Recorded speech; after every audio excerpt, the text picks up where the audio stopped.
কোথায় গিয়েছিলি রে? এই দেখো আজ আবার বাজার গিয়েছিল। আমার ডেলি ভিডিও করতেও লজ্জা লাগছে, বলছে এত জিনিস কেনা। এই শাড়িটা নিয়ে এলো শান্তনা গিয়েছিলি? না আমি যাই না। এই যে একটা শাড়ি পাতা নিতে এসছে। কি নিতে এসছে? পাতা। কি পাতা? কি পাতা বলে দে? মাম দেখে এই যে একটা এই একটা টপ,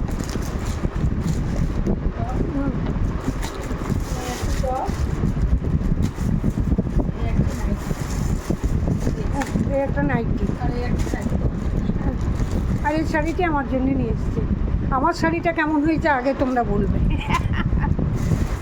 ভিডিও করে দেখালাম, তোমাদের কেমন লাগলো জানাবে। সবাইকে অনেক ভালোবাসা। আবার যেদিন বাজার যাবে আবার ভিডিও করব। ভালোবাসা দিয়ে রাখলাম।